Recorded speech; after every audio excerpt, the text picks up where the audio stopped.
Hi hello வணக்கம் and welcome to our channel. இந்த வீடியோவில் நம்ம எதை பற்றி பார்க்க போகிறோம் அப்படின்னா, இப்போ பார்த்தீங்கன்னா சிபிஎஸ்சி 10th எக்ஸாம் ரிசல்ட்ஸ் வந்து அனௌன்ஸ் பண்ணியிருக்காங்க. ஸோ அதை எப்படி செக் பண்ணணும் அப்படின்றத பற்றி இந்த வீடியோவில் பார்க்க போகிறோம்.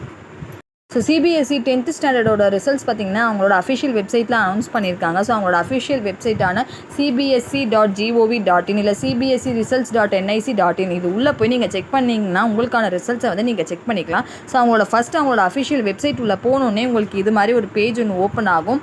அதில் பார்த்தீங்கன்னா உங்களுக்கு தேர்ட் ஆப்ஷனில் ரிசல்ட்ஸ் அப்படின்னு கொடுத்துருப்பான். ஸோ அதை நீங்கள் வந்து கிளிக் பண்ணிக்கோங்க. கிளிக் பண்ணனா இன்னொரு பேஜ்குள்ளே போகும். ஸோ அதில் இது மாதிரி கொடுத்துருப்பாங்க, secondary school education examination class 10th அது மாதிரி கொடுப்பாங்க. ஸோ உங்களுக்கு ஏதாவது ஒரு லிங்க்கை நீங்கள் வந்து கிளிக் பண்ணோன்னா இந்த பேஜ்குள்ளே போகும். அதில் நீங்கள் என்ன பண்ணோன்னா உங்களோட ரோல் நம்பர் அண்ட் உங்களோட ஸ்கூல் நம்பர், உங்களுடைய date of birth, date month year அது மாதிரி போட்டுட்டு உங்களோட admit card ID number so அதையும் என்டர் பண்ணிவிட்டு சப்மிட் கொடுத்தீங்கன்னா உங்களுக்கான ரிசல்ட் பேஜ் வந்து ஓப்பன் ஆகும். ஸோ நீங்கள் செக் பண்ணிக்கலாம்.